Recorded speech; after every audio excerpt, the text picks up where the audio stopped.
Beyonce and Jay-Z Carter are the very definition of a power couple. The married music legends are each incredibly talented and influential on their own, so together they're virtually unstoppable. But much of the public's perception about this notoriously private pair is shaped by what little B and J do share about themselves. Over the years, tantalizing mysteries about Beyonce and Jay-Z's relationship have taken shape. Here are some of the strangest of those stories.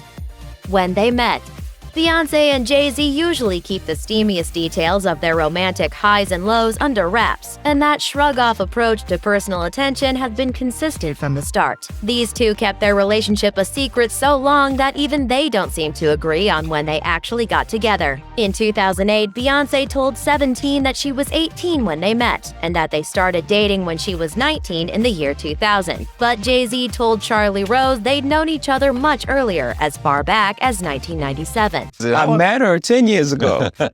But did you say to yourself at that time, wow? That's a fantastic talent. This could be a bit of revisionist history, since Beyonce's ex-boyfriend, Lyndall Locke, claimed they'd been together until she began touring with Destiny's Child in her 20s. In a 2013 Vanity Fair interview with Jay-Z, he admitted that he and Beyonce were just starting to date when they appeared together in the magazine's 2001 music issue. However, despite earlier collaborations and numerous sightings of the duo out and about, the musicians insisted their pairing was platonic. Jay-Z all but confirmed their romance in his Black Album single, Public Service Announcement. The couple finally made their public debut by showing up arm in arm at the 2004 MTV Video Music Awards. The Elevator Incident.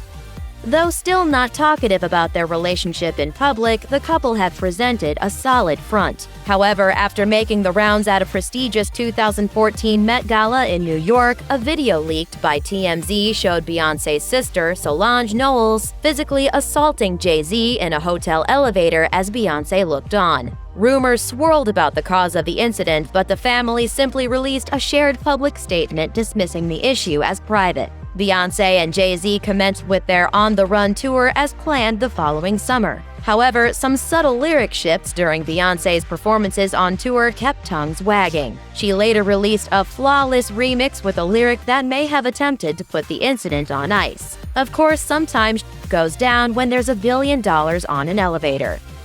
The number 4. It's just a coincidence that the couple were both born on the 4th of the month, Beyonce in September 1981 and Jay-Z in December 1969. But they've since adopted that shared digit as something sacred. They were married on April 4th and each got tattoos of the Roman numeral 4 on their fourth fingers to commemorate their union. They gave their daughter the middle name Ivy, which is another reference to the Roman numeral 4. There are other less obvious examples of their devotion to the digit, like Jay-Z's decision to accept a vegan challenge in 2013, writing on his website, "There's something spiritual to me about it being my 44th birthday and the serendipity behind the number of days in this challenge. 22. 2 plus 2 equals 4. Blue Ivy. There's no doubt Beyonce and Jay-Z both have an entrepreneurial spirit. Consider their endless dedication to promoting his Tidal streaming service or her release of Ivy Park Sportswear. But when they tried to actually trademark their daughter's name with the hopes of marketing it as a baby products line, the courts drew a line. Beyonce and Jay-Z reportedly applied for trademark protection for Blue Ivy after their daughter was born in January 2012, but the U.S. Patent and Trademark Office declined their request. According to CNN, if they had won the rights to the name, the trademark would have put a wedding planner, who'd been using the name for years, in a lurch. But even without the trademark protection, the proud parents are still free to use the name as they see fit for merchandising opportunities. Lyrical hints. When Beyonce dropped her visual album Lemonade in 2016, it triggered a firestorm of gossip about the status of her marriage with Jay-Z. Her legion of fans, the Beehive, went on the hunt to discover who the other woman, known as Becky with the Good Hair, was in her Sorry track. Many wondered if the Carters were still together, given the tone of the album, but Jay-Z showed up in the second act for the reconciliation phase. It wasn't the first time the pair shared tough times through music. Jay-Z's 2006 Kingdom Come track Lost One reflected on, quote, how difficult it is to respect a lover as an autonomous human being with separate needs and goals and timelines than yours. It's one of the hardest things about a real relationship of equals, but it's worth it. And if appearing in the Lemonade reconciliation number wasn't enough, Jay-Z also offered his own apology tour by way of the lyrics to the title track on his album 444, in which he made no bones about his bad behavior. It seems what the tabloids don't confirm or deny in interviews can definitely be ascertained from this power couple's music. Bad Dad. Her marriage with Jay-Z wasn't the only relationship Beyonce may have addressed in her Lemonade album. She also supposedly documented the ups and downs she's had with her father, Matthew Knowles, who's made headlines in the past for allegedly cheating on Beyonce's mom and fathering a love child. Although father and daughter appeared together after the album's drop to quell any suspicion of a fallout, Matthew is clearly not in the loop when it comes to his daughter's life. He revealed that he didn't find out about her second pregnancy until she announced it to the world on Instagram. I was shocked. Let me tell you what happened. I got a first text, and I'm like, why is this person saying congratulations? I didn't know myself. Matthew added that he thought the surprise reveal was a strategic business decision on the Carters' part and that he and Beyonce later engaged in a wonderful daughter-dad conversation on the subject. Even so, a little heads up might have been nice. Who bit Beyonce? It's a question that had social media abuzz thanks to comedian Tiffany Haddish's story about an unnamed actress sinking her teeth into the Queen's face. But the anonymous biter isn't the only celebrity to have an awkward encounter with Bey. Get ready to feel completely uncomfortable. Beyonce just walks right up to me. She goes, "Hi, I'm Beyonce." I was like, "I know who you are, girl. You are so talented." She was like, "You're so funny," and like we're going back and forth and everything. We'll start with the awkward celeb encounter that rocked the world, so to speak. Comedian Tiffany Haddish's crazy story about the mystery actress who allegedly bit Bey's face. According to The Telegraph's exhaustive timeline of each time Haddish spilled more tea about the incident, it went down like this. At the 2017 party Beyonce threw to celebrate the end of Jay-Z's 444 tour, Haddish observed an actress, quote, touching Jay-Z's chest. I was talking to Jay-Z, right? And there was another actress that was there who was also talking to Jay-Z. And she touched Jay-Z's chest, and Beyonce came walking up like... The rogue touch allegedly evoked a fierce response from Beyonce, who later informed Haddish that the chest toucher also bit her face. Haddish threatened to defend her queen's honor by, quote, beating the biter's ass, but Bey insisted that she just have fun instead, because she knows the biter and dismissed her behavior on account of her being on drugs. After Haddish finally dished the full details of Bitegate, the internet immediately spun into private detective mode, which resulted in two possible chomping culprits, Sanaa Lathan and Sarah Foster, who have both denied their teeth ever came anywhere near Beyonce's flawless face. Haddish herself even came under scrutiny from the rest of the Beehive, who weren't happy with the details of their infamously private queen's life being splashed all over the place. Haddish clapped back at haters via Instagram, writing, "Y'all forgot I am in the hive too, and just know this, I will always speak my truth." While Haddish's Beyonce encounter is undoubtedly wild, we are dying to hear the biter's side of the story. Even UFC stars turn into puddles of fangirl goo around Beyonce. And that's exactly what happened when Holly Holm, the mixed martial artist, perhaps best known for knocking out Ronda Rousey in a title fight, went to a VIP party hosted by Bey and Jay. Holm told a local Albuquerque news station that she stuck her foot directly in her mouth when she was introduced to the superstar couple, remembering, I meet Jay-Z and he says, "This is my wife," and I'm like, "Oh, hi, what's your name?" Because that's what I do when I meet someone's wife.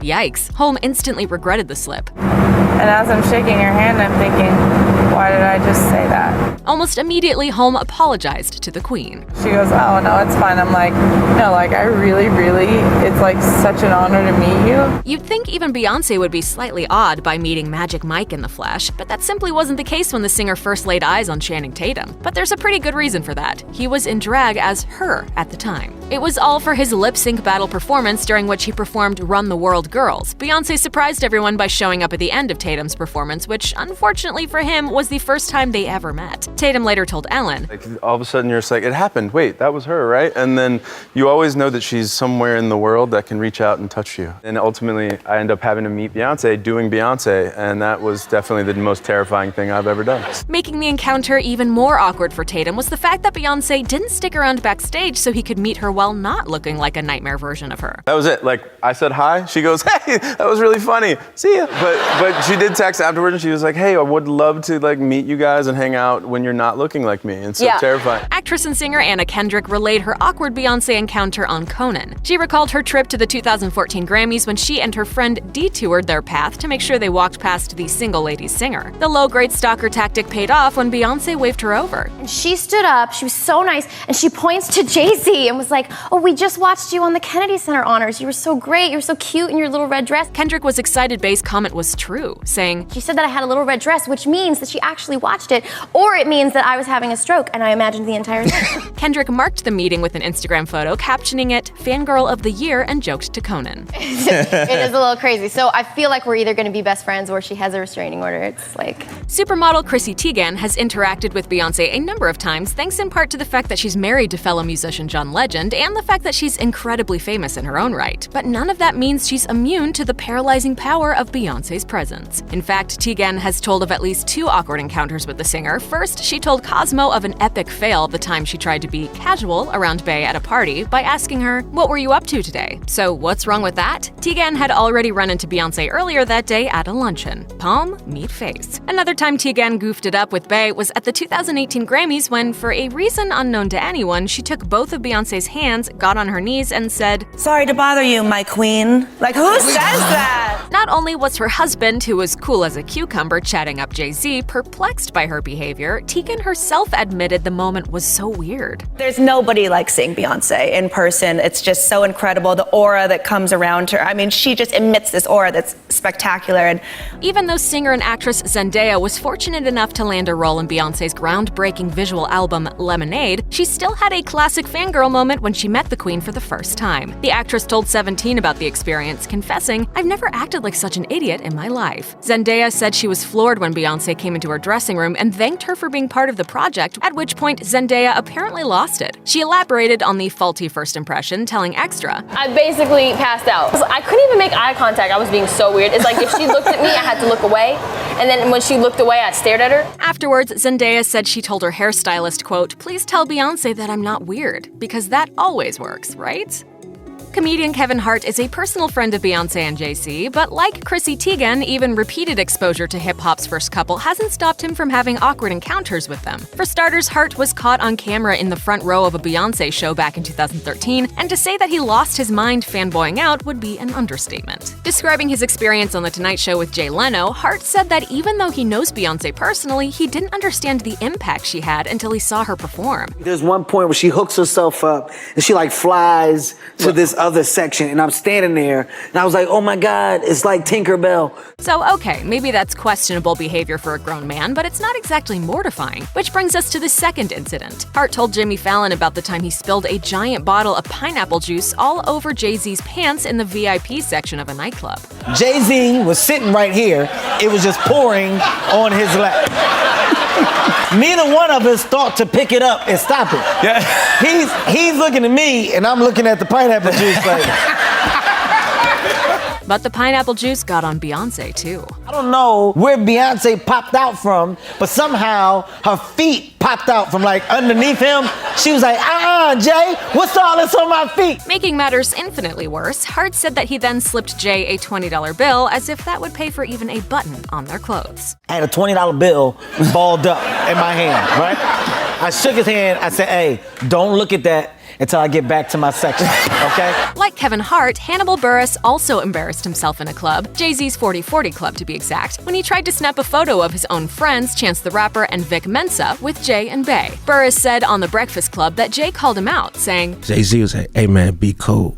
In his defense, Buress also said that it was odd that the rapper tried to shut down his impromptu photo session because there were other people also taking photos, none of whom Jay tried to stop. Per Storyville, Hannibal claimed he wanted to tell Jay, this is a great picture. It's 2 friends of mine, they're hanging out with you. One of the biggest rappers in the world and your wife, one of the biggest stars in the world. I'm not gonna be cool. But Buress didn't say that. He did, however, snap the photo anyway, which he said ended up really capturing the moment. Beyonce's angrily pointing at me in the picture. Our honest opinion, worth it.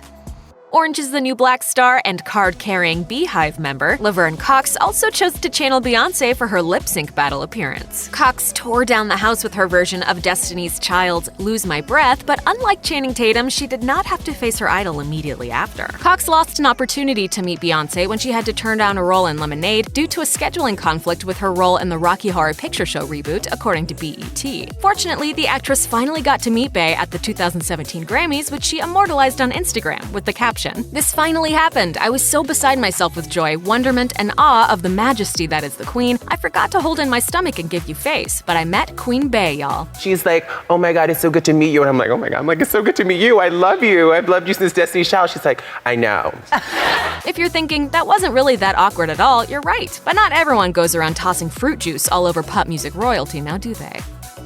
Another awkwardish celebrity encounter with Jay and Bey was the time singer-songwriter Ed Sheeran took them out for pizza after a show in Brooklyn. The ginger crooner recounted his magical night during an interview with Jimmy Fallon, saying, "I grew up listening to them, and then suddenly I was just like sitting across eating a slice of pizza, like, all right." He also said he took them to a dive bar owned by one of his mates. We turned up and there was a folk jam going on, and we jammed some folk. Just picture that scene in your head for a moment. Sheeran made sure to add, "They're the coolest people. Like, just like completely, right? You wouldn't. They're just open to whatever." We're ending on what was the most brief, awkward celeb encounter with Beyonce, literally just a moment of eye contact. Speaking with Ryan Seacrest at the 2017 Grammys, Paris Jackson recalled locking eyes with Queen Bey at the same award show 7 years earlier when she accepted the Lifetime Achievement Award for her late father, Michael Jackson. I was really nervous, and I made eye contact with Beyonce, who was like in the first row, and I like almost peed myself. I was so excited, and then I like couldn't think of what to say. On the bright side, at least in her story, she still made it off stage without peeing her pants. Hip-hop feuds are nothing new, but no one has had quite as many fights as Jay-Z. With a reported net worth of $810 million in 2017, Jay's successful career spans over 4 decades and features plenty of rap beef. Here are some celebrities who haven't exactly seen eye to eye with the Brooklyn rapper over the years. Solange Knowles. In what remains one of the most explosive celebrity fights on record, Jay-Z was physically attacked by his wife's sister, Solange Knowles, who, according to TMZ, was wildly kicking and swinging at him inside an elevator, following the 2014 Met Gala after-party in NYC. A few days later, the trio issued a joint statement to the Associated Press, saying, "Jay and Solange each assume their share of responsibility for what has occurred. They both acknowledge their role in this private matter that has played out in the public. They both have apologized to each other, and we have moved forward as a united family." Drake. Despite collaborating in 2009, the rap mogul and Canadian star have had a tumultuous relationship, to say the least. When Drake's Thank Me Later dropped in 2010, the pair left fans puzzled. They collaborated on the song Light Up, but just a few tracks later, Drake was dissing his idol on Thank Me Now, rapping, "That's around the time that your idols become your rivals." Fast forward to 2014 when Drake told Rolling Stone, "It's like Hove can't drop bars these days without at least 4 art references. I think the whole rap art world thing is getting kind of corny." Nas. Before they ever collaborated, Jay and Nas spent an entire decade feuding in what was a battle for the ages. After taking several jabs at one another, Jay seemingly went too far when he declared he had a fling with Carmen Bryan, the mother of Nas's daughter, during a 2001 freestyle dubbed Super Ugly, and Jay's mom reportedly told her son to apologize. He did, reportedly saying, "I want to apologize to Carmen and any females I may have offended." In 2005, the pair officially buried the hatchet. That year, Jay staged a concert he called I Declare War and used it to do the opposite, declaring peace with Nas, signing him to Def Jam, and performing with him on stage. Robert De Niro. Oscar-winning actor Robert De Niro and Jay-Z may not seem like the most obvious pair to run in the same circles, but the two did cross paths at Leonardo DiCaprio's birthday party in 2012, and their encounter didn't go over too well. You talking to me? According to Page Six at the time, when Jay went to say hello to the Hollywood legend, De Niro called him out for being disrespectful and not returning any of his calls, despite previously agreeing to record a song for De Niro's Tribeca Film Festival. An insider claimed, Bob wasn't in any mood to make polite conversation. He told Jay that if somebody calls you 6 times, you call them back. It doesn't matter who you are, that is just rude. Kanye West. Another one of Jay's biggest adversaries is former friend and collaborator Kanye West, who seemed at first to be on Team Jay. Until, that is, he went on an unexpected rant during a 2016 concert in San Jose, slamming Jay for not reaching out after Kim Kardashian's Paris robbery ordeal. He then turned on Beyonce, saying, "Beyonce, I was hurt because I heard that you said you wouldn't perform unless you won Video of the Year over me at the VMAs. We are all equal. But sometimes we be playing the politics too much and forget who we are just to win." In an August 2017 interview, Jay revealed the strain their relationship is now under. But you brought my family into it. Now that's a problem with me. That's a real problem now. Fat Joe. In the late 90s, there was plenty of speculation about a feud brewing between Jay and Fat Joe, CEO of Terror Squad Entertainment, including accounts of Jay getting hit on the head with a champagne bottle at a nightclub. It was bad blood between, Rockefeller and Terror Squad for a long time. And next thing I know, I seen Nas or Jay-Z. I felt abandoned. I felt like, wow. It all seems to be water under the bridge now, however, as Fat Joe signed a management deal with Jay's Rock Nation in January 2017. Birdman. On an episode of Tropical TV back in 2009, Birdman made an appearance to hype up his music and crew, including Lil Wayne. When the interviewer asked his thoughts on Jay-Z being voted the #1 MC by MTV, he didn't mince words. I don't think he's the #1 MC. Wow, okay. In no kind of way. Wayne the best, he do the most, and he make the most money. Beyonce Knowles is a walking icon. She's created some of the most viewed and most loved videos of all time, which is why it's fascinating that there are still things that people have missed in these works of art. From hidden details to huge controversies, here are some of the things you may have missed in Beyonce's videos.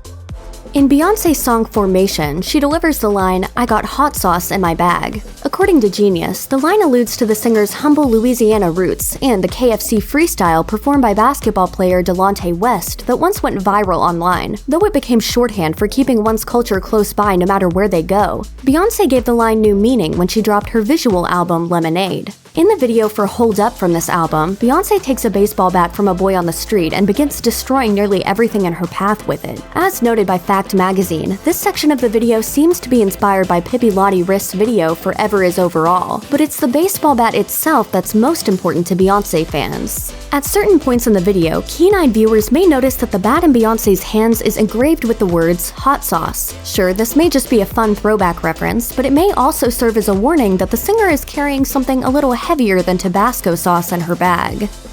The message contained within Beyonce's song Formation is up for interpretation. Through its title alone, the song seems to encourage a united movement. Combined with the lyrics and the images in the video, the song becomes a protest of sorts. In fact, people even adopted it as a Black Power anthem, according to the Daily Beast. Business Insider reported that some people took that to another extreme, suggesting the video was anti-police, particularly the image of a sinking police car and the references to police protests. In Beyonce's mind, all good art is controversial. Still, she insists the only thing she's against is police brutality. She told Elle, "Anyone who perceives my message as anti-police is completely mistaken. I am against police brutality and injustice. If celebrating my roots and culture during Black History Month made anyone uncomfortable, those feelings were there long before a video and long before me." Part of celebrating culture in this video means celebrating the Black Lives Matter movement, while the child dancing in front of a police line and recreating the hands up don't shoot symbol of the movement makes for a more explicit reference. Two smaller details might be missed.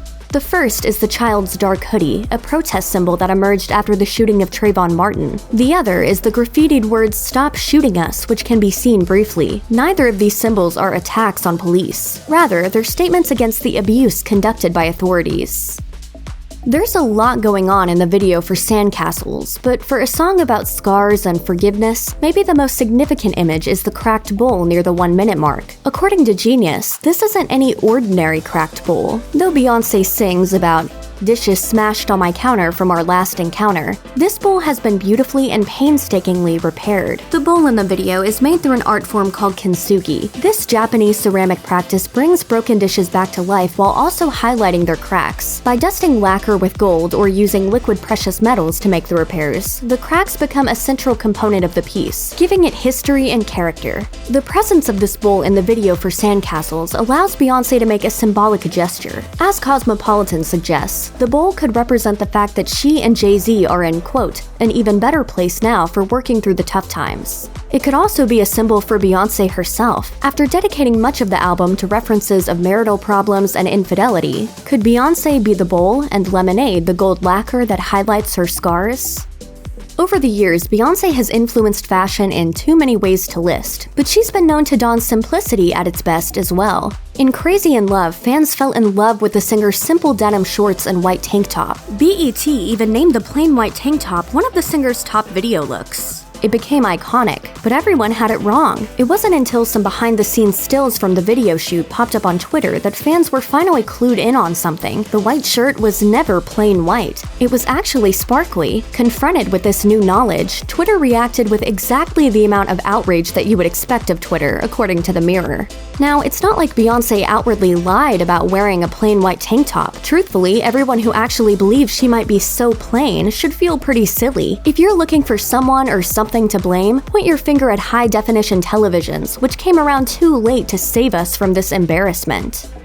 In Pretty Hurts, Beyonce's critique of beauty standards is obvious, but a couple of small details may slip under the radar. According to People magazine, as a child, Beyonce participated in beauty contests and talent shows, so her personal experience was essential in fueling her message. In fact, a major inspiration for the video was a picture of her as a child in front of a wall of competition trophies. I wanted to recreate that and have her break them and, show that it doesn't really advance you to get these awards that are just based on outer beauty. In the video, Beyonce's character and the other beauty contestants take part in different uncomfortable acts and rituals in order to feel beautiful. It represents all of the things that women go through to keep up with the pressure that society puts on us. Many moments are quite clear, such as the scenes involving getting Botox and purging, but there's one shot of a woman eating cotton balls which might not register for everyone. This is the cotton ball diet, a dangerous trend in which people ate cotton balls dipped in orange juice to feel full without gaining weight. According to ABC News, eating these could cause choking, blockages, and malnutrition from the bleached fabrics. The dance routine in Single Ladies Put a Ring on It is one of the more recognizable numbers in all of music. Beyonce and her two backup dancers did all the on-screen work that made the dance a craze, but the iconic dance didn't start with them. It actually originated on the stage of the Ed Sullivan Show in 1969. I saw this on YouTube. It's these three ladies, and one of them is Bob Fosse's wife, who's this choreographer. In a Cosmopolitan interview, one of her choreographers revealed that he and Beyonce thought it would be great to modernize the older routine, so they got to work. And it's one take, and it's black and white. And I thought, wow, how amazing would that be now? But don't think that the original dance was merely inspiration. The dances are nearly identical. Watching them side by side, it becomes clear just how close they really are. Beyonce often draws from different influences in her music and her videos, but rarely has there been such a controversy as when she released the music video for Countdown. Shortly after the video dropped, a comparison video was released that highlighted the similarities between some of Beyonce's dance routine with that of Anna Teresa de Keersmaker's ballet, Rosa's Danced Rosas. De Keersmaker, in speaking to a Danish blog, didn't hide her feelings about the connection, saying, "I didn't know anything about this. I'm not mad, but this is plagiarism. What's rude is that they didn't even bother about hiding it. They seem to think they could do it because it's a famous work. Am I honored? Look, I've seen local school kids doing this. That's a lot more beautiful." Later, Beyonce downplayed the controversy. According to Dawn, she said in a statement, "Clearly the ballet Rosa's Danced Rosas was one of many references for my video Countdown. It was one of the inspirations used to bring the feel and look of the song to life."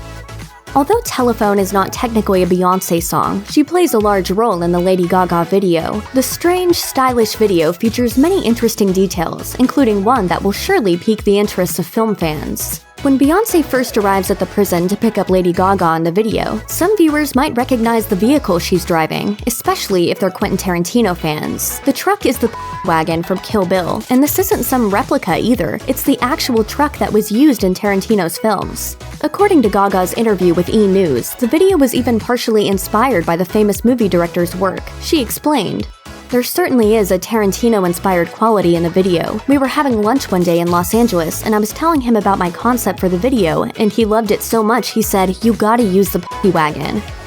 There's a moment in the video for Jealous where Beyonce leaves the comfort of her mansion to walk the streets. She soon finds herself swarmed and gawked at by her adoring fans, obviously something that she deals with regularly if she ever tries to walk anywhere. While this is an interesting observation about the life of a megastar, it's actually more than that. It turns out that the scene wasn't even staged at all. The people in the background going crazy about seeing Beyonce are sincerely going crazy about seeing Beyonce. According to the director of the video, Beyonce got out at St. Mark's in New York and the camera simply caught the genuine reactions of the public. He told MTV News, "We really shot it. Some people in the video did not know we were filming." Not only does this make the scene more authentic, it also makes the emotion of the scene more impactful. Beyonce doesn't need actors to show how isolating her life in the spotlight can be. Just set her on the street and turn the cameras on to capture the craziness. When Beyonce and Jay-Z took over the Louvre to shoot the video for April, the artistic expression of the world-famous couple took center stage. Each shot in the video delivers a multifaceted message to the viewer, some heavy-handed and some subtle and complex. While we could highlight several moments from the 6-minute video, let's focus on one shot that probably best carries a message that is echoed throughout: the scene with the portrait of Madame Recamier, a Parisian socialite. The famous painting is notable for its unfinished background, but this video concerns itself with the foreground. By positioning two black dancers wearing similar head wraps to French servants below the painting of the reclining Madame Recamier, the picture is reframed to include the black women who were erased from the original setting. According to The Guardian, these women represent, quote, the silent, unremembered, and invisible labor behind the woman's wealth and finery. So effectively, Beyonce, Jay-Z, and their team of dancers occupy a traditionally white space in the video and stake their ground. Even though Destiny's Child was a chart-topping group, it was clear there was a standout star in the group. We now know her as a style icon, advocate for empowerment and expression, actress, filmmaker, and more. Let's go behind the wind machine and explore the untold truth of Beyonce. Beyonce and her husband Jay-Z are the wealthiest and most influential power couple in music since, well, ever. She's on the Forbes list of America's wealthiest self-made women, with assets totaling $400 million. And according to the same magazine, he's got a net worth of around $900 million as of 2018. That's an incredible amount of wealth, and they accumulated it, for the most part, individually, and definitely through a lot of hard work and savvy investing. To protect their money, their stuff, and themselves, Beyonce and Jay-Z created a prenup agreement prior to getting married in 2008, according to Radar Online. After reportedly suffering through marital strife in 2015 and living separate lives inside their giant Beverly Hills home, the couple figured they'd ought to revise that prenup. So they created a postnup, which outlines how their combined $1.4 billion fortune would be split should the two ever divorce. It also allows for full joint custody of their children. Some celebrities keep gossip magazines and websites well stocked with tales of their tumultuous love lives, connecting with and then breaking up with a new and different partner with remarkable consistency. But Beyonce is not that kind of star. Her romantic world is fascinating because it never seems to change much, aside from the occasional rumbling of problems in her marriage to Jay-Z. In fact, according to Beyonce, she's only ever had 2 romantic relationships in her entire life. She told The Telegraph, "When I was 13, I had my first boyfriend, and he was my boyfriend till I was 17. That was my only experience with a guy, and since then, I've only had one other boyfriend in my life, Jay." Okay, but back to the guy who didn't become a rap mogul. His name was Lyndall Locke, and he spoke to The Sun about that star-crossed romance. Beyonce's Destiny's Child cohort, Kelly Rowland, introduced the pair at church in 1993, and they were each other's first kiss. The couple remained together as Destiny's Child's fame increased. Locke said, "The bigger star she became, the more I didn't think I was good enough. One night when she was out of town, I went to a bar with friends and ended up sleeping with another woman." Locke says he cheated on Beyonce about 5 times and revealed the indiscretions after they broke up. In the age of camera-enabled smartphones that can capture and spread information worldwide in seconds, it's almost impossible for a celebrity to do anything without getting noticed. Perhaps that's why it was so baffling and impressive in December 2013 when Beyonce's self-titled 5th album suddenly appeared on iTunes. Beyonce had accomplished the massive task of recording a whole album, 14 audio tracks and 17 music videos to boot, and the equally massive task of keeping it all under wraps. In a Facebook video timed to the release of the album, Beyonce revealed that she feels like people experience music differently these days. I remember seeing Thriller on TV with my family. It was an event. She went on to admit, "I miss that immersive experience. Now people only listen to a few seconds of a song on their iPods. They don't really invest in a whole album." So she set out to make an album that was consumable all at once, with no fracturing singles. According to music industry insiders who spoke anonymously to Billboard, Beyonce finalized the track list in late October and finished recording it around Thanksgiving. She didn't decide on the final release date until a week before it hit the internet. When discussing the project with Columbia Records employees, the codename Lily was used. Only a handful of iTunes executives were fully clued in on every detail of Beyonce before its release. Music history is full of alter egos, running the gamut from David Bowie's successful Ziggy Stardust to Garth Brooks' risky Chris Gaines phase. One of the more recent and most popular pop star side personalities is Beyoncé's Sasha Fierce, the steely, ultra-confident persona that often takes over when the singer performs. While she didn't yet have a name for this phenomenon, Beyoncé thinks Sasha Fierce was born the first time she sang in public, during a school talent show when she was in the first grade. She told Rolling Stone that her dance teacher urged her to do it, adding, "I was terrified and I didn't want to do it. I remember walking out and I was scared, but when the music started, I don't know what happened. I just changed." She admitted that the Beyoncé fans see isn't day-to-day Beyoncé and explained, "It's a transformation into that. It's a job. In real life, I'm not like that." The singer officially christened this other side of herself Sasha Fierce in 2008, just in time for the release of the double album I Am, Sasha Fierce. Beyoncé may seem superhuman, but she's a human being like the rest of us, of course. And like many people, she once fell down a path of despair into a big hole of sadness. In 2000, Destiny's Child sat at the peak of its popularity, having just released the rapidly best-selling The Writing's on the Wall. It was also around that time when two longtime group members quit Destiny's Child, and then sued the group's shady manager, Matthew Knowles, yes, Beyoncé's father, claiming he mismanaged the band. In 2006, Beyoncé told Parade that the fallout and stress over that led her to quit eating and hang out in her bedroom. It was, in her words, that lonely period in which she also felt attacked by media reports that painted her in a bad light. She credits encouraging words from her mother for helping her out of her dark place, then realized that she had two options at that point in time: quit music or leave the dramatic Destiny's Child departure in the past and move forward. She clearly chose the latter. It seems like the more famous a person, the more likely they are to be the subject of conspiracy theories. Plenty of people think Elvis Presley faked his death to escape fame, or that an international group of operatives worked together to assassinate President John F. Kennedy. Not surprisingly, there have been plenty of conspiracy theories and rumors spread about Beyoncé. Have you heard the one about how R&B sensation Solange isn't Beyoncé's sister, but her daughter? According to Stella's reporting on this unfounded theory, Beyoncé, who was also allegedly born in the 70s and not 1981, as she claims, gave birth when she was 12 or 13 years old, and that in order to avoid scandal, her parents raised Solange as Beyoncé's sister, not offspring. Another theory holds that Beyoncé wasn't really pregnant with her first child, Blue Ivy Carter. According to ABC News, she allegedly suffered from health and fertility issues, and she wore a fake bump in public that supposedly deflated when she sat down during a televised interview, while a surrogate carried the baby to term. Ready for the best part, which also brings this to full circle crazy? The alleged donor of the egg to make that baby was Solange. While Beyoncé is certainly best known for her staggeringly successful and influential music contributions, she's developed a secondary career as a movie star. Her first role came in the 2001 made-for-TV musical Carmen, a hip opera, which she followed up with Austin Powers in Goldmember.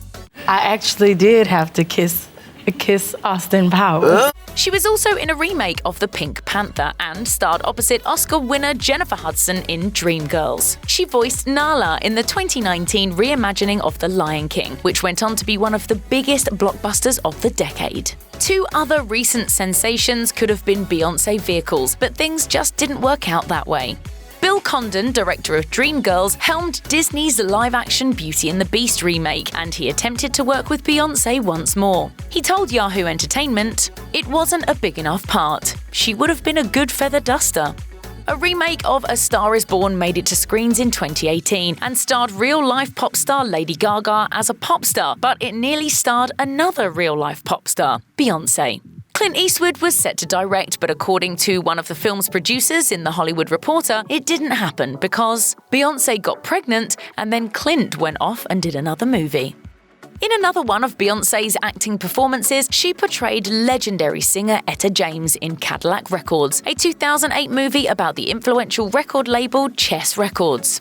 It earned critical acclaim, and for Beyonce, nominations from the Golden Globes, BET Awards, Grammys, and Satellite Awards. But she took a lot more home with her than a paycheck and accolades.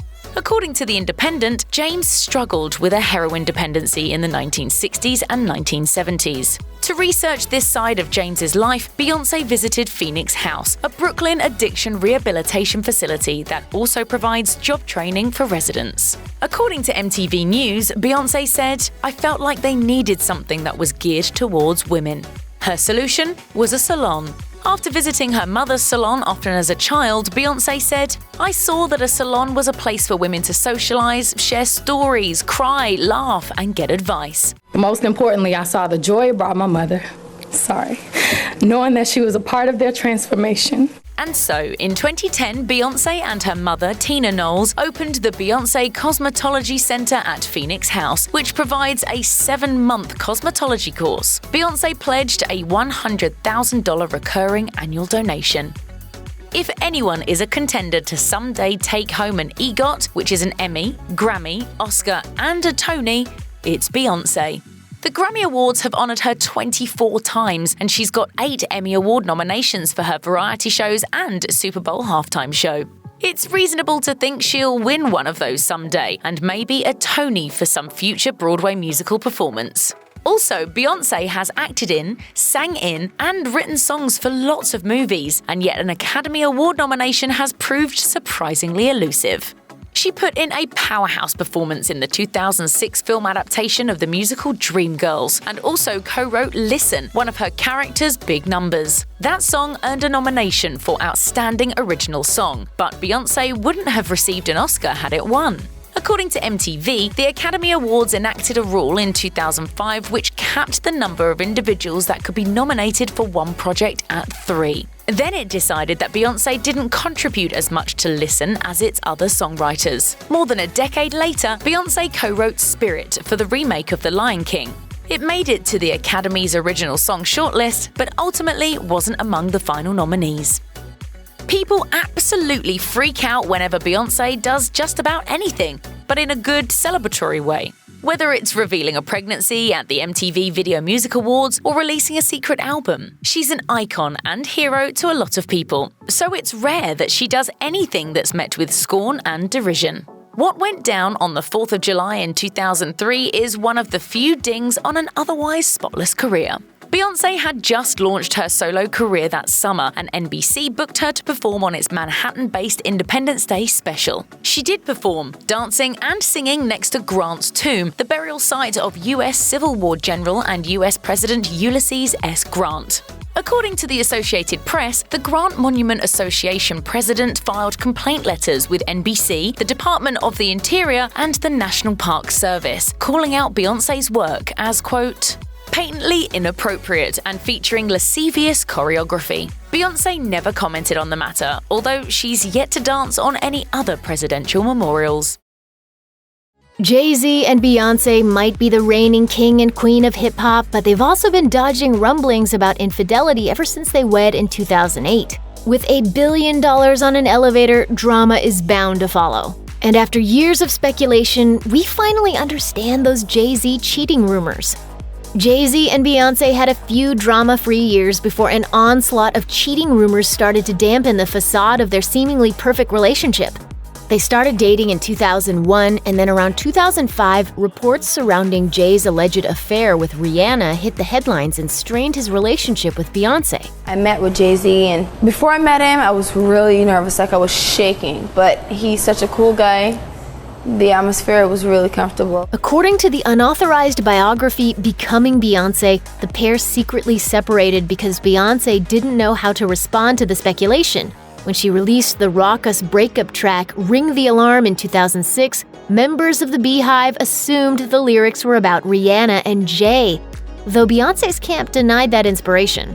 Regarding whether there was any truth to the gossip, it turns out that the rumors may have been manufactured by Rihanna's publicist, Jonathan Hay, to boost her career. Hay, in fact, owned up to the ordeal in a 2015 email to the New York Daily News, admitting he'd apologized to both Jay and Rihanna for making things up. Jay-Z and Beyonce finally tied the knot in 2008 at the rapper's Lavish Manhattan penthouse, and then they welcomed their daughter Blue Ivy 4 years later. In 2013, the Carters duetted on Part 2 On the Run off Jay's Magna Carta Holy Grail album, and Queen Bee dropped her HBO documentary Life is But a Dream. Unfortunately, things couldn't stay smooth sailing forever, and Rita Ora was the next person to get stuck in the insidious honey of the beehive. Jay signed the English singer to his Rock Nation label in 2008. Their professional partnership ended in a dramatic lawsuit in 2015 after they were previously hit with rumors of an affair in 2013. However, Ora adamantly denied the claims. When the hosts of Power 105.1's The Breakfast Club brought the allegations up during a 2014 interview, Ora said, "Don't you dare disrespect Beyonce like that ever again in your entire life. You should know better than that. That's just straight up disrespect. You can't even go there." In 2014, reports suggested that Jay-Z and Maya, who'd worked together on the 2000 single Best of Me Part 2, were involved in a long-time alleged affair. There were even rumblings that the R&B singer had been financially supported by Jay. Queen Bee herself actually added fuel to the fire when she changed the lyrics to her cheating anthem Resentment during an on-the-run tour stop. The original line was, "Been riding with you for 6 years," but she changed the 6 to 12, which was exactly how long she'd been with Jay-Z. Of course, the Beehive went absolutely bonkers. Why Maya was brought into the cheating speculation has remained unclear. But for her part, she denied ever having an affair with Jay-Z in a since-deleted Instagram post. As she put it, "I play second to no one, pay my own bills, have my own label, own management company, rely on God only, and respect myself and marriage too much for nonsense. False rumors are crafted for ratings and numbers." Beyonce's 2016 visual album Lemonade was like a battle cry for every woman who's ever been cheated on. It more or less confirmed that Jay-Z had been unfaithful, though who the other woman was is still a matter of speculation. Still, the rapper himself used his own album 444 the following year to explore the complicated emotions that come up when you hurt someone you love. Both albums were deeply emotional and honest to the point that bordered on uncomfortable. In an interview with the New York Times T magazine, Jay-Z admitted that the couple had used their musical outlets as a means of therapy, but noted that the reality was pretty excruciating and likened it to being in the middle of a hurricane. He explained, "It was uncomfortable, and we had a lot of conversations. You know, most people walk away, and divorce rate is 50% or something because most people can't see themselves. The hardest thing is seeing pain on someone's face that you caused, and then have to deal with yourself." The cheating rumors surrounding Jay-Z were finally put to rest in 2017 when he owned up to the act in his T magazine interview.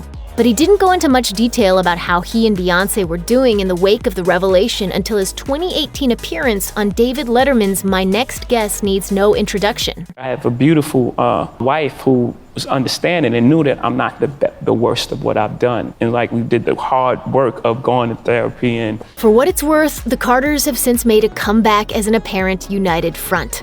They've reclaimed the hip-hop throne with the surprise release of their collaborative album, Everything Is Love, in June 2018. Renting out the Louvre for a music video was basically an ode to them ruling over us civilians with their billion-plus net worth, after all. The pair pulled in a whopping $250 million from their On the Run 2 tour that same year, proving that all they need in this life of sin is each other. From crystal high chairs and solid gold cribs to diamond Barbies and teams of nannies, the Carters spare no expense when it comes to their kids. Beyonce and Jay-Z's first child, Blue Ivy Carter, was born into the lap of luxury. Rumor has it she rode around in high style from the get-go, cruising in a diamond-covered stroller allegedly worth $50,000. Their baby girl, Blue Ivy, was one of the hottest topics on Twitter within hours of her birth.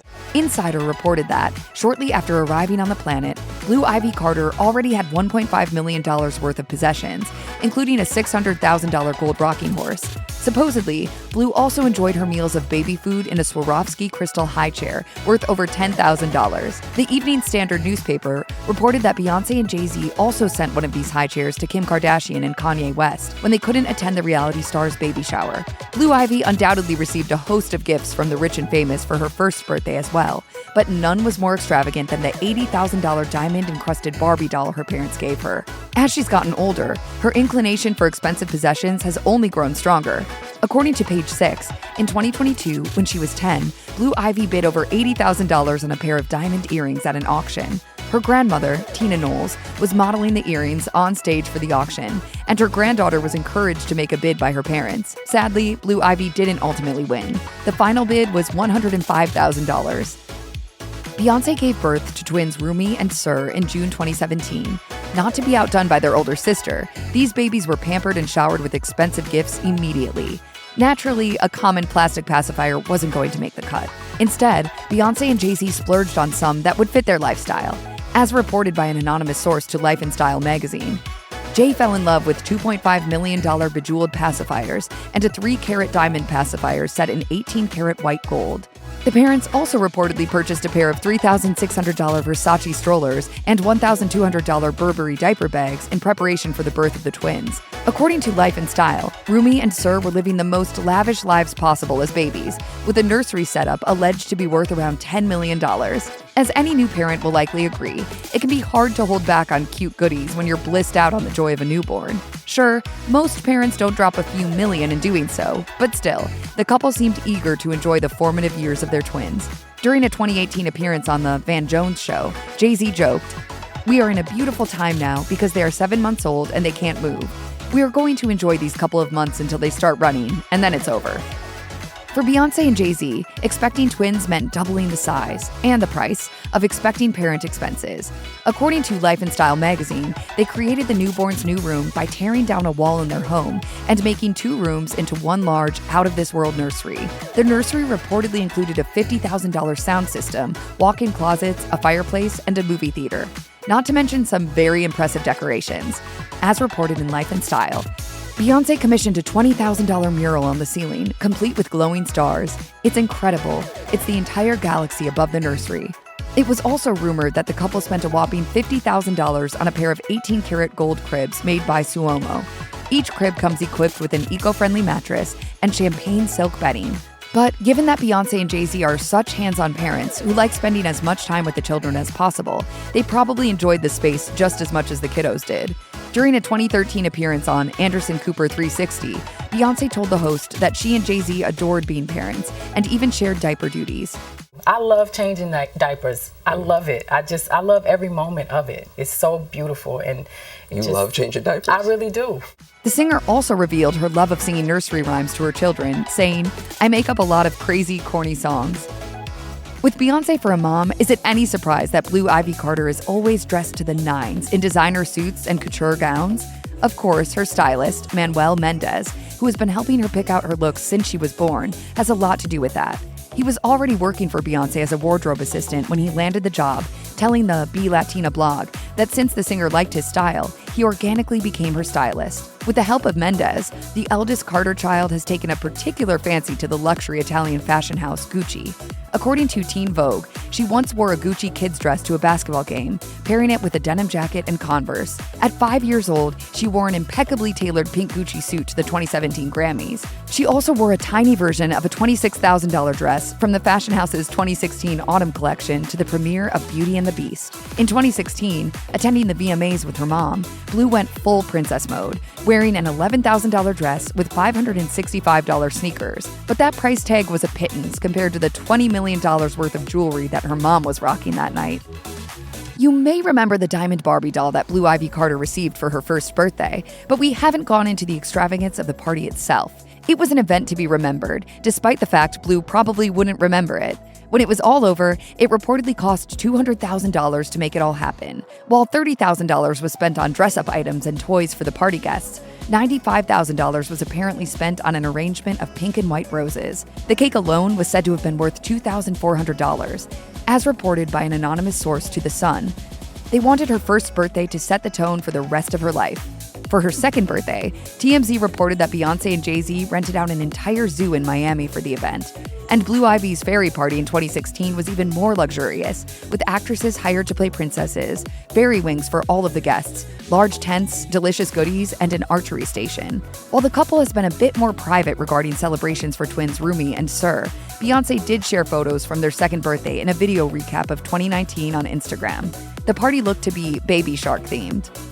Have you heard of Baby Shark? It also appeared to take place at an outdoor venue, complete with large cardboard cutouts and loads of balloons and cake. No doubt Rumi and Sir get the same royal birthday treatment as their sister has in the past. With jet-setting famous parents like Beyonce and Jay-Z, it isn't surprising that the Carter kids are world travelers as well. Not only do they occasionally travel with their parents for their work obligations, but they also go on luxurious family vacations. In 2015, for instance, Blue Ivy Carter got to explore Italy, riding carousels in Florence, roaming the countryside, and eating plenty of pizza and gelato. According to the Daily Mail, the family rented a luxury yacht to sail around the Mediterranean Sea, stopping in Naples, Capri, and Sardinia along the way, at a rate of $900,000 a week.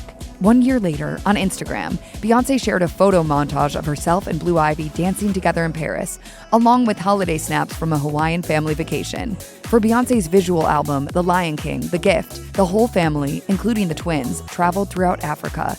The pop superstar explained the significance of the family's sojourn during the ABC documentary about the project called Making the Gift. Visiting countries in Africa, it's always an emotional experience for me. It feels like I'm making peace with a part of me that's yearning for my ancestral connection.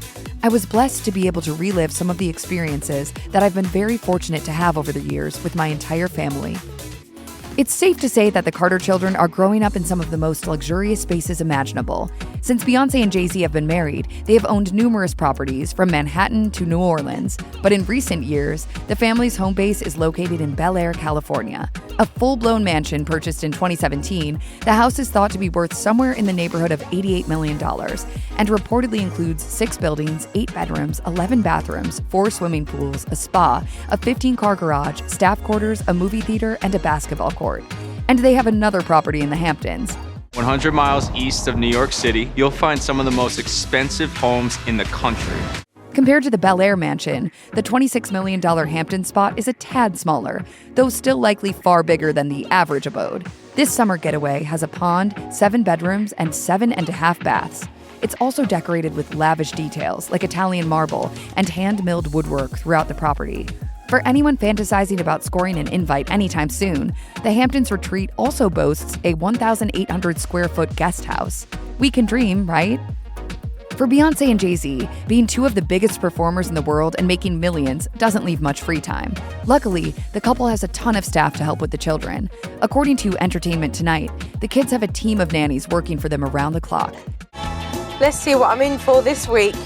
OK Magazine quoted an anonymous source stating that the couple hired a total of 6 staffers to help take care of the twins, each one receiving a $100,000 salary. According to OK, the twins don't sleep at the same time, so she decided she needs 3 per child, working in 8-hour shifts.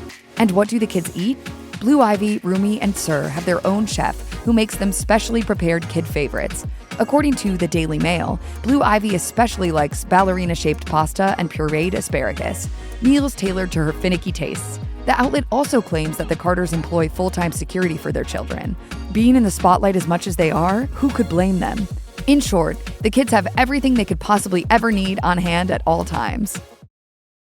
Pimped out rides, historical mansions, and mink eyelashes? When you're the top power couple in all of music, you spend your money on whatever you want, even if that happens to be outrageously expensive eye hair customization. Here are some of the ways Jay-Z and Beyonce spend their fortune. Jay-Z and Beyonce apparently decided that you can't put a price on love after the birth of their daughter Blue Ivy. Her parents dote on her so much, there have even been talks of the cutie allegedly becoming a true diva already. Spoiling Blue in the most outrageous ways. The A-list couple decided to start with their gift-giving fiesta on her first birthday, according to The Sun. The mag claimed Blue got an $80,000 diamond-encrusted Barbie, which was customized with a reported 160 of the gems, plus white gold jewelry. A source dished, Nothing's been too big or expensive for their little princess. They wanted her first birthday to set the tone for the rest of her life. They work hard for their money, and the first thing they want to spend it on is their baby girl. As their teeny tot grew, it didn't mean her parents doted on her any less. In 2016, Blue accompanied her mom to the VMAs, decked out in some mega fashionable threads. According to The Hollywood Reporter, her dress cost a whopping $10,950. Of course, Jay-Z and Beyonce's twins, who were born in 2017, are also deserving of the royal treatment that was, up until now, only reserved for Blue Ivy. Even their official debut to the masses was done extravagantly, with Beyonce's now iconic Instagram post that, according to The Guardian, garnered 700,000 likes within 30 minutes. Even before Sir and Rumi Carter were out of the womb, their parents made sure they'd be welcome to the world in style. According to OK, the couple reportedly coughed up nearly $80,000 on matching gold cribs for their tots, along with a pair of 18-karat gold dodo bassinet cots, worth almost $40,000 each. As a rep for the company dished to the mag, the Dodo Bassinet Gold Edition is astonishing, magnificent, and admirable, as only the finest works of art can be. If that's not enough, the Carters also reportedly dished out nearly $83,000 on a diamond-encrusted gold dummy, earning it the title of the world's most expensive pacifier. Talk about a tough registry to shop for. There's no denying Jay-Z and Beyonce are huge fans of Paris. So much so, in fact, the duo single-handedly helped the Louvre break their visitor record in 2018. Wondering just how the A-list couple achieved such a feat? They shot their Ape music video there, of course. A testament to just how much the A-list couple makes, they rented out the entire museum to shoot the video, which included works such as the Mona Lisa and the consecration of Emperor Napoleon and the coronation of Empress Josephine. According to The Guardian, the 10.2 million people who came to the museum in 2018 marked a 25% rise in visitors, beating the previous record of 9.7 million visitors in 2012. Another flex for the superstar duo? Whenever they fly into the city of romance, they stay in the priciest hotel available. According to People, their go-to spot is a 2-story penthouse suite at the Hotel Les Maurices, overlooking the Tuileries Garden. Available for a jaw-dropping $20,000 a night, the suite is complete with a private kitchen, a glass-enclosed dining room, and an enormous private open-air terrace. Not too shabby. When you're Jay-Z and Beyonce, you make sure that every nest you live in gives you an opportunity to be absolutely lavish and safe. In 2017, the couple paid $88 million for their sprawling LA mansion, as reported by the Los Angeles Times. Surprisingly, the couple actually took out a mortgage, albeit a monster-sized one of $52.8 million. However, purchasing the pad wasn't the sole expense for the A-listers, who, according to the building permits obtained by TMZ, began plans to convert the compound into a fortress, adding a new 10-car carport and 2-car garage, complete with living quarters and security guard rooms. If their secure Bel Air haven isn't enough, there's also their 100-year-old $26 million Hamptons home. The 12,000-square-foot estate has 7 bedrooms and 7.5 bathrooms, along with one extra special treat. According to Trulia, the previous owner carefully rotated the original house 90 degrees, so the historic triple-height studio room, which faced north, is now a 30-feet-high living room looking west over the pond. Even when the Carters aren't buying properties, you can be sure their rentals will also cost a pretty penny. According to Trulia, the couple dished out $400,000 a month on an absolutely stunning Malibu rental, with amenities such as a library, gourmet kitchen, wine cellar, full gym, movie theater, a kid-friendly waiting pool, guest home, and tennis courts. Back in 2011, during a tell-all documentary titled Year of 4 for MTV, Beyonce mused, "I'm always happy when I'm surrounded by water. I think I was a mermaid. The ocean makes me feel really small, and it makes me put my whole life into perspective. It humbles you and makes you feel almost like you've been baptized. I feel born again when I get out of the ocean." Jay-Z apparently took some pointers from the doc, since he bought his wife a private island in the Bahamas for over $2 million in 2013. A source revealed to The Sun, Jay's been looking for a private island for the family. He's getting it partly to mark their 5th wedding anniversary, but also, with B back in the spotlight, it's getting impossible for them to do normal things such as go to the beach with Blue. A private island means they'll be able to have quality time with minimum staff and security. The tab dished that the island is a short flight from Miami, and that there's poor phone reception and no satellite TV. That being said, when you're in the spotlight as much as the Carter Knowles brood, maybe going totally off-grid is the way to go.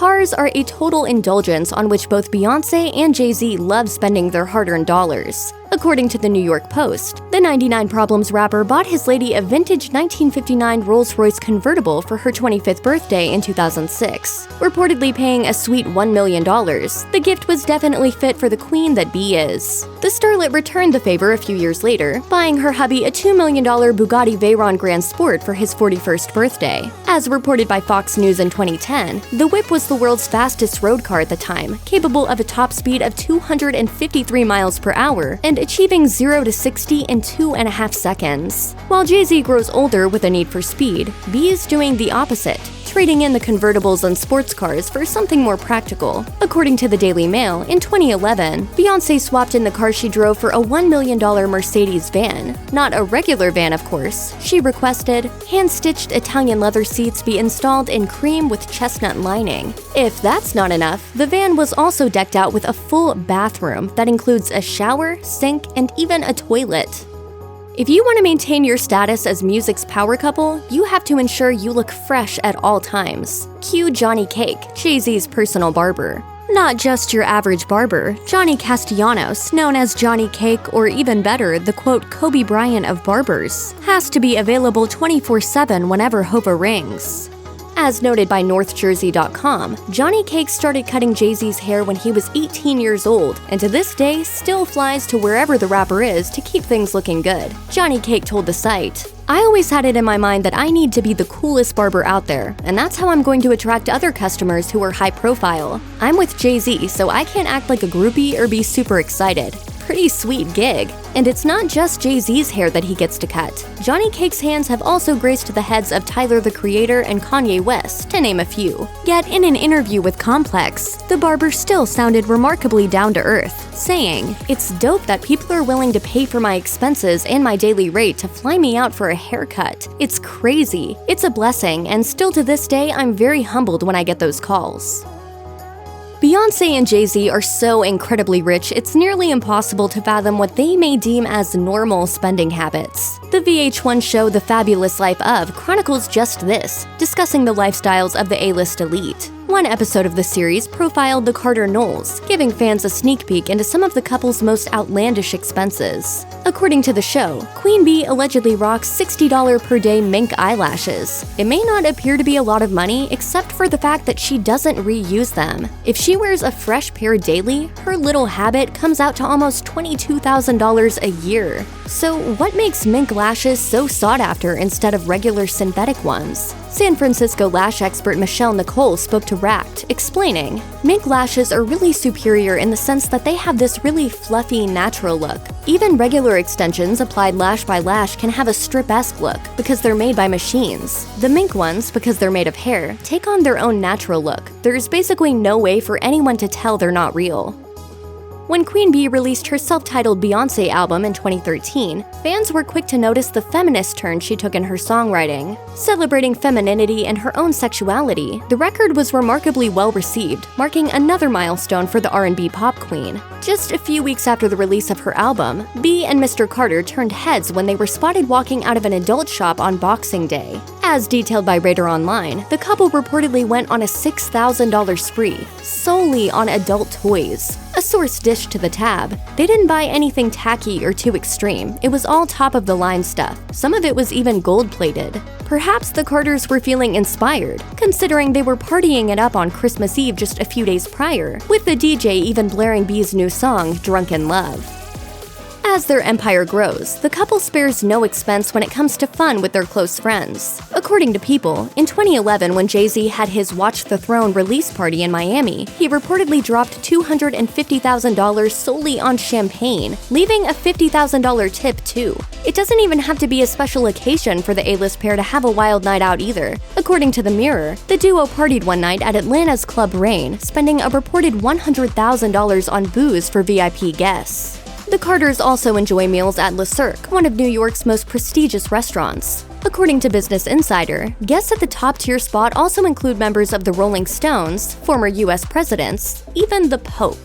As a former Big Apple socialite told Vanity Fair of the restaurant, "That was the place where you used to see everyone you knew, and when there was somebody you didn't know, everybody wanted to know." Beware the Beehive. Getting into a public spat with Beyonce doesn't just mean taking shade from the superstar singer. It's on site with her army of fans, too. These folks have experienced it.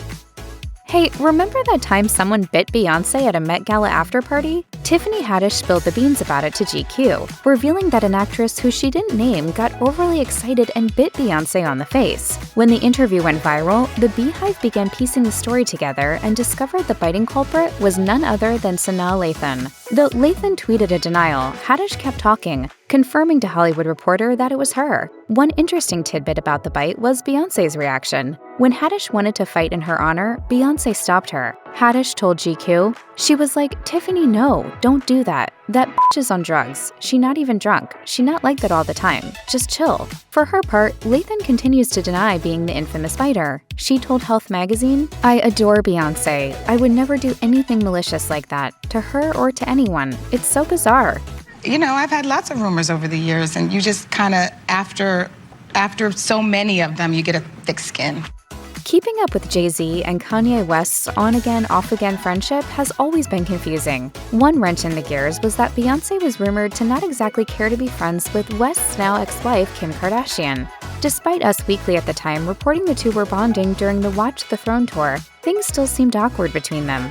A source told Page 6 of Beyonce, she is always a little icy to Kim. The last time they hung out, the minute Beyonce could leave the conversation, she did. They always have lots of awkward pauses. In 2014, when Kardashian and West had their wedding in Italy, the Carters were noticeably absent, which seemed to further fracture their friendship with West. On his 2016 St. Pablo tour, West ranted from the stage about the Carters multiple times. During one performance, he blasted Jay-Z for not visiting them after Kim was robbed in Paris. He also said, "I can't take this shit, bro. Our kids have never even played together." Despite Beyonce keeping it cordial with Kardashian in public, a source told Radar Online in 2014, "Bey does not like Kim at all. She's cool with Kanye, but can't stand Kim." In 2009, Carrie Hilson released a remix to her song Turnin' Me On, and the lyrics felt like a warning shot aimed at Beyonce. The song includes a thinly veiled reference to Beyonce's song Irreplaceable, encouraging someone who can dance and sing but thinks they're the best to move it to the left. Hilson's song then encourages that talented person to sit down and calls them fake. In 2011, while on the red carpet for the Soul Train Awards, Juicy Mag TV asked Hilson to hold up their latest issue, which had Beyonce and Jay-Z on the cover. Hilson declined, which the Beehive took as more Beyonce shade. In 2013, the singer tweeted her frustration with relentless hate from fans, writing, "As far as whatever you are really mad about, I had my reasons. It's been years." In 2021, Hilson told Persia Nicole about a positive interaction she had with Beyonce years after the drama, saying, She actually has introduced herself. It was a gracious moment. I appreciated it. Hilson added, "I feel like she understood what happened, what had transpired, and there was a bit of healing in that moment when we met. I take her as a very intuitive kind of soul, as am I." Talk show queen Wendy Williams first got on Beyonce's bad side during a 2000 radio interview with Destiny's Child. Williams grilled the singer about her solo ambitions and the past drama with former members of the group.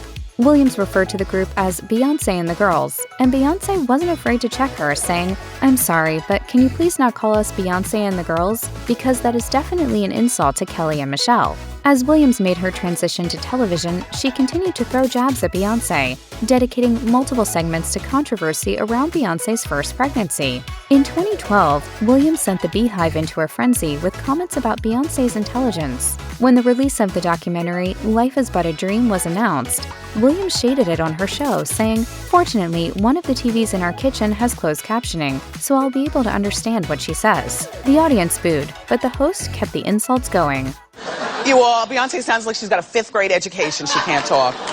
Williams actually makes a quick appearance in the documentary, in a clip of her show where she's talking about the rumors about Beyonce's first pregnancy. Beyonce responded to her comments saying, "It's actually the most ridiculous rumor I've ever had about me."